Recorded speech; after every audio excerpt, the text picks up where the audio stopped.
They smiled on the red carpet. But behind closed doors, pure hatred and betrayal.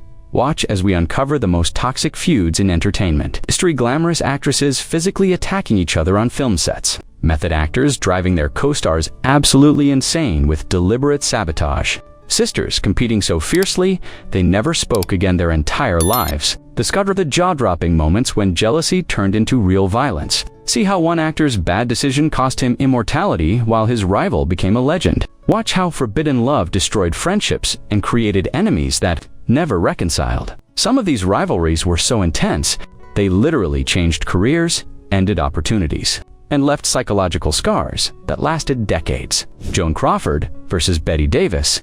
The endless feud, perhaps the most famous and bitter rivalry in Hollywood history. The feud between Joan Crawford and Bette Davis was not simply a professional clash, it was a personal war.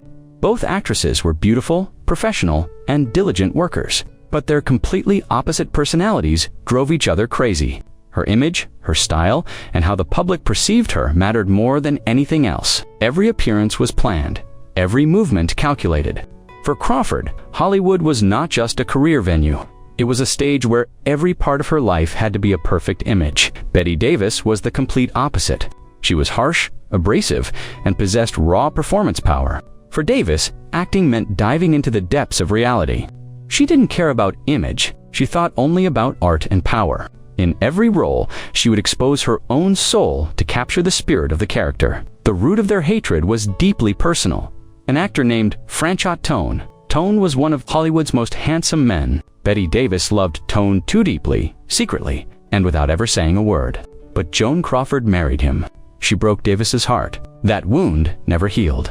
Every meeting, every film, became an opportunity to crush the other. Davis's heart was wounded in ways that would last forever. The enmity exploded on the set of Whatever Happened to Baby Jane. This film pitted the two actresses directly against each other and pushed the boundaries of real violence. It was said that Bette Davis actually slapped Joan Crawford. Crawford was determined to seek revenge. Allegedly, she hid weights under her costume so that Davis would be injured when trying to lift her.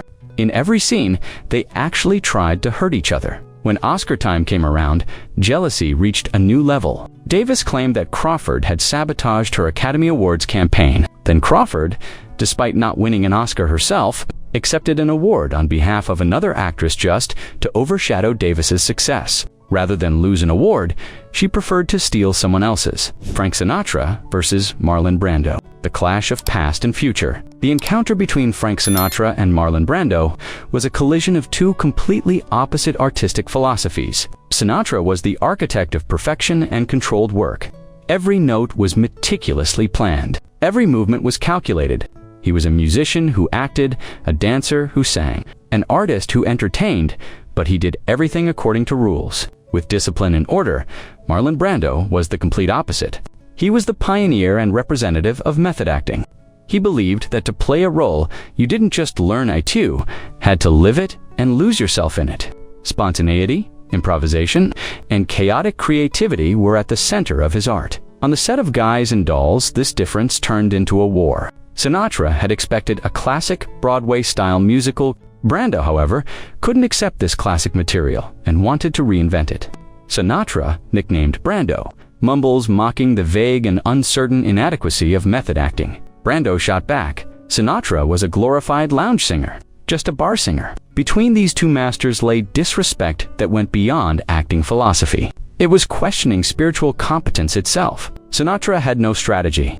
He couldn't tolerate multiple takes. The lines had to be exact. Discipline on his set was absolute. Brando did the exact opposite, and enjoyed it. He would intentionally mumble his lines, change direction in the middle of a scene, and make creative chaos the essence of the play. Sinatra's blood was boiling, and Brando knew it, wanting to provoke Sinatra even more. This competition was not merely an artistic disagreement, it was a symbol of cinema itself transforming. Sinatra represented old Hollywood, polished, professional, perfect, and shaped according to public expectations. Brando was the harbinger of new Hollywood, realistic, turbulent, raw, and uncontrolled. Both knew they were right because cinema was truly changing. Brando's avant-garde vision pointed to the future, but Sinatra's perfection spoke about the value of the past. Neither wanted to convince the other that his approach deserved recognition. Judy Garland vs. Betty Grable, MGM's Divided Queens. The MGM studio deliberately pitted two musical queens against each other. Judy Garland and Betty Grable had established themselves at the foundations of the music and dance world in the early 20th century, but MGM saw them as nothing more than toys. The studio played a strategic game over their mutual success. Judy Garland emerged as a vulnerable genius. Her vocal power, emotional depth, and unconscious ability to reach audiences made her a legend in Hollywood's legacy.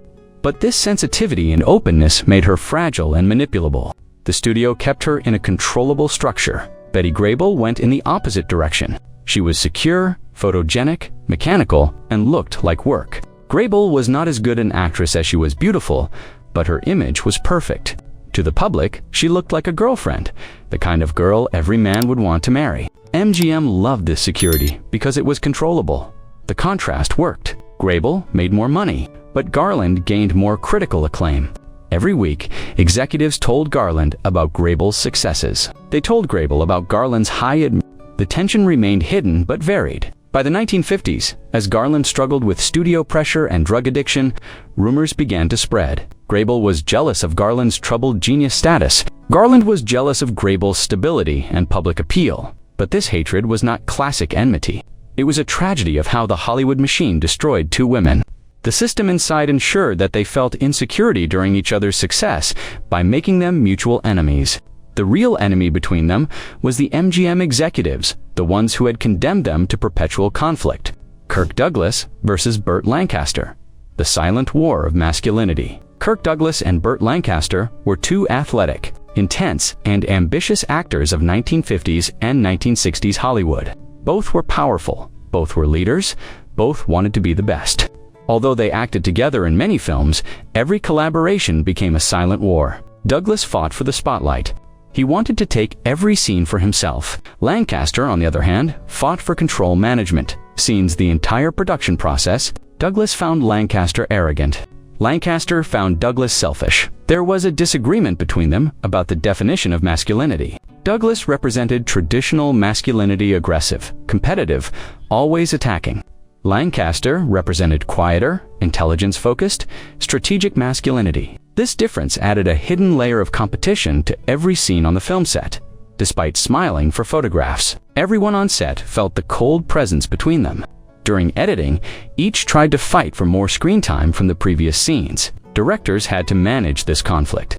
But this competition also defined their performances, because to truly create music, it created a real psychological map. Olivia de Havilland versus Joan Fontaine.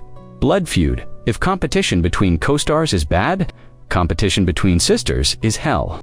Olivia de Havilland and Joan Fontaine were not just mutual actors, not just mutual rivals, they were mutual sisters and lifelong enemies. The competition started in childhood. Long before coming to Hollywood, there was sibling jealousy and something unyielding about labor. When Joan Fontaine won her first Oscar, it was a wound for Olivia. Words of congratulation were icy, harsh, and bitter. Everything carried resentment. Later, competition in Hollywood grew. Both pursued the same roles. The jealousy over parental love became personal. It became more than just acting. Every film carried family sensitivity. The possibility of seeing them in the same place created a psychological map. This hatred was not artificial, it ran deep as blood. Sisterly love never found its surface. Throughout their lives, instead of respect and understanding, there was jealousy and resentment.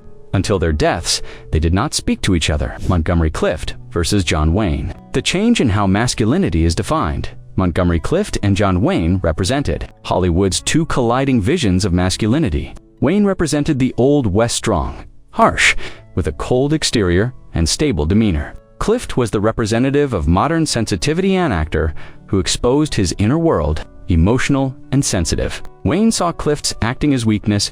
For Wayne, sensitivity was inappropriate from a man's perspective. Clift, on the other hand, saw Wayne as outdated and limited. The animosity between them was not just about acting, it was about America's own changing identity. The cowboy masculinity of the Old West was in conflict with the empathetic and internal masculinity of the modern age. Both wanted to be right because cultural identity was at stake. Ava Gardner versus Lana Turner, two beauties. One spotlight. Ava Gardner and Lana Turner were Hollywood's two bombshells, the most beautiful and most sought-after women of their time. Studios deliberately compared them. The paparazzi invented a tense rivalry between them. But over time, resentment became real. Turner thought Gardner was stealing her acting opportunities. Gardner thought Turner was achieving success through her image advantage. The competition caused pain more in terms of career than personal. There was politeness mixed with jealousy between them. They never openly attacked each other in writing, but in every interview, the other was a source of concern. Glamour mixed with fire. Ambition mixed with hatred. Humphrey Bogart versus George Raft. Envy of success. George Raft was a star of 1930s and early 1940s Hollywood. He was good-looking, athletic, and attractive. Raft was initially more famous, more successful. But then something changed. Bogart became a legend and Raft was forgotten. Part of it stemmed from Raft's choices. He turned down roles he thought weren't good enough for him. He rejected Casablanca, the role that made Bogart a legend. He turned down High Sierra, another masterpiece. Raft later blamed Bogart for these rejections. "He stole my roles," Raft said. Bogart, on the other hand, saw Raft as yesterday's man, someone lacking talent, relying only on looks, someone who was finished. The hatred between them was about opportunity and lifetime choices. Raft carried the loss of failure. Bogart had risen. They could never make peace because Raft's wrong choice seemed permanent and irredeemable. Elizabeth Taylor versus Debbie Reynolds. Hollywood's biggest scandal. If Hollywood scandal needed a definition, the story of Elizabeth Taylor and Debbie Reynolds shows all its teeth. Reynolds and Taylor were friends.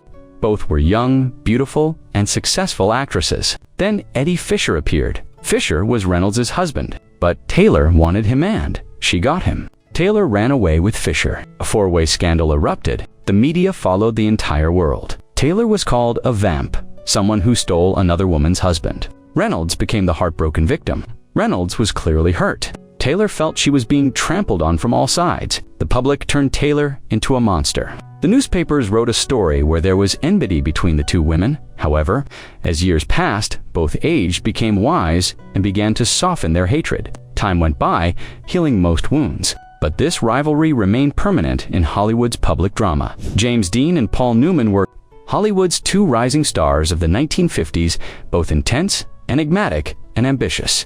Dean was known for being rebellious. Newman embodied discipline and the principles of being a student actor professional. Competition showed itself in their roles. In productions like East of Eden and Somebody Up There Likes Me, both pursued the same type of actor role. Dean felt jealous of Newman's studio support. Newman felt jealous of Dean's innate charisma, but in 1955, Dean died in a car accident. He was 24 years old. The competition ended, but they never made peace. Newman was compared to Dean his entire life. People always asked, what if Dean had lived? What was Dean's potential? Newman lived in Dean's shadow cast by the shadow, but Dean never got older. He remained frozen as a legend. The rivalry between these two men touched life and death. Newman achieved everything he lived for, but remained in the shadow of Dean's phantom potential. Death completed the rivalry, meaning it never truly ended. Now you know how many dark and painful stories lie behind Hollywood's glamour. These rivalries weren't just conflicts between famous people. They were proof of how deeply people could hurt each other. Some feuds ended in peace years later. Others paid the ultimate price, never resolved, never forgiven. Some represented the transformation of an entire art form and culture. Others were simply battles of jealousy, pride, and control. But they all had one thing in common. They were real. They all made us cry. They all hurt. They all changed history. So what do you think? Which of these rivalries was the most shocking to you? Which story affected you the most? Write in the comments section. We want to read your thoughts. If this video affected you, press like and subscribe to access similar content. Hollywood has many more dark secrets, and we will continue to uncover them. We'll see you in the next video with another Hollywood legend. See you there.